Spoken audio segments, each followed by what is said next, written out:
You've done virtually every job in this department. Pretty much.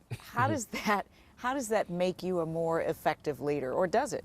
I think it does. I think it gives me operational insight into the inner workings of this agency.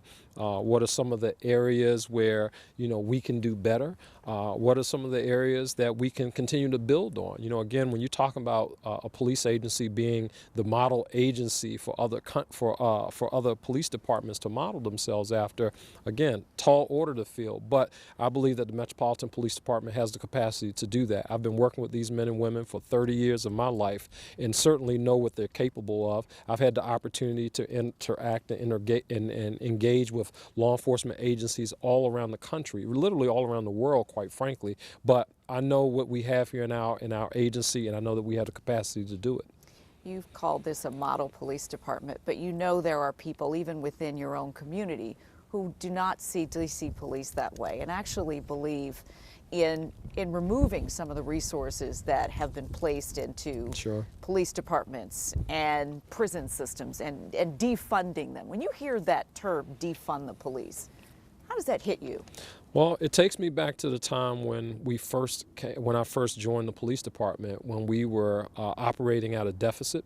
When we were not well trained as an agency, when we had very high instances of use of force, where we had corruption within the ranks of the police department. Those are the things that I hear when I hear defund, because it means that we're not going to properly give the agency the budget that it needs to do the work that needs to be done. Many of the reasons why we are the agency that we are today is because when we were at our lowest point, there was significant investment in the police department when Congress, the control board, took over our city's finances, basically, and they brought in a new chief and basically opened up the checkbook for him to do the things that needed to be done in order for our police agency to be where it needs to be. I don't think now is the time when we have an increasing population in our city, where we see calls for service in our city going up, where we just had an insurrection at our Capitol. I don't think now is the time to experiment with that, to say, hey, we need to take more money away from the police department, because why? I mean, looking at it, our responsibilities have not decreased over this time. No one has taken anything off of the police department's plate to say, hey, we're not going to have law enforcement officers to do that anymore. In fact, there have been additional things added. To the extent that these other things get in place and we're able to assess at that point, what is proper going forward, I think that that's fair. But to prematurely do that and to cut funding, I don't think that that's in the best interest of the citizens of the city. You talked about a changing landscape, and we know this. It's not just happening in the District of Columbia. It's happening around the country. Absolutely. Does this call for a different kind of crime fighter and a different kind of community? Absolutely. I think that there are some things that we're going to agree on, and there are some things that we may not agree on. I think one of the things as a police department that we have to be focused on, we must be focused on violent crime in our city. And I think that there has to be an agreement across the board that one homicide is one too many homicides in our city. Last year, we had over 198 homicides in our city, over 922 people shot in our city last year. I think we have to say, as a city, as a community, that is unacceptable. And when people commit violent crimes in our city, that there will be accountability for those violent crimes that people commit. I think one of the things that we're seeing now with the mayor's gun violence EOC, building blocks initiative, the direction that we're going, there are some alternatives, and I certainly support all of those alternatives that will be out there with respect to housing and employment and healthcare. Those are important things, important opportunities, important exposure for young people in our community. Those are important things. But when we have people in our community who, they don't want a job. Some individuals don't want to get help from the system. They're intent on causing harm in our community. They're intent on carjacking people, putting guns in people's faces, making life unsettling and unsafe for people in our community. I think we have a responsibility, not just as a law enforcement agency, but as a city, to respond to that and to hold people accountable for their actions. We got to have a different kind of ecosystem, right? Sure we do. Absolutely. It shouldn't be that, if you live in certain parts of the area, there's a lot more community engagement, people are concerned. And I know that for you, every one of those losses is something that you feel personally. Yeah, I felt personally about it for a number of reasons. Unfortunately, I have the responsibility for many of those 198 who passed away last year to gun violence. I had the unfortunate responsibility of standing over many of them, communicating with the families of many of them. And I assure you that, all of the issues that were related to that person are things that we as community, when we look at it, hey, what are some of the things that we could have done to prevent this? Or what are some of the things that we could have done to intervene? A kid who we knew at age 13 was really kind of getting off track. What else could we have done as a ecosystem to correct some of those things? I think we have a responsibility to do that. I could have been one of those kids. When I grew up in a community like a lot of our kids that we see now, but for opportunity, but for people investing in me, but for teachers investing in me, that made the difference. And I think that every kid in the city should have that opportunity, should have their fair shot to make it.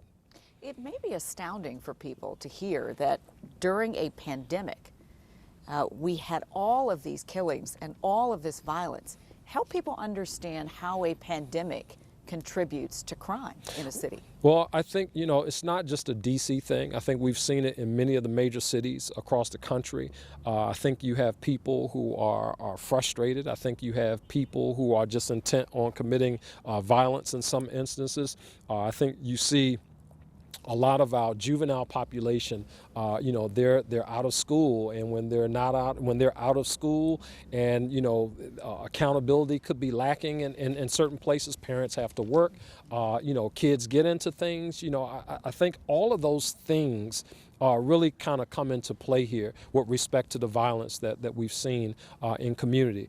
Certainly, we've had an increased number of homicides over the course of the last couple of years. And again, not just here in Washington, D.C., but in major cities all across the United States. And I think that we have to take a different approach to it. I think we have to be smarter about it. I think that we have to be laser focused as a police department and as a community when it comes to the life cycle of people who are involved in the criminal justice system, recognizing that there are systemic issues, systemic racist issues that have existed many, many years prior to me, sitting in this seat. And I think those things are important. I think people will look at them. But at the end of the day, there are still people who will go out here and commit crimes, and we need, as a community, to hold those individuals accountable. Talking about holding people accountable, I know as a parent, I wrestle with having to share with people when children are killed in this city. Yeah. It is gut-wrenching. It is. Really. And for me to think about 15-month-old Carmelo Duncan, and to know that nobody's been arrested for killing that baby. Yeah. And some of these other children. How do we reconcile that? We are not the community we say we are when children are killed and nobody's been held accountable yet. I think that we have a responsibility there, not just law enforcement. Certainly, law enforcement has a role in that, but there's somebody in the community who knows who killed Carmelo. There's somebody in community who knows the reason behind his killing. There's somebody in the community who has information that I'm sure they have not shared. The public has a responsibility in that too. We have availed several ways that people can help. If they don't want to come into homicide and talk about the case, they can anonymously send a text message. They can, in addition to that, call into our police operations center anonymously. Hold on 1 second.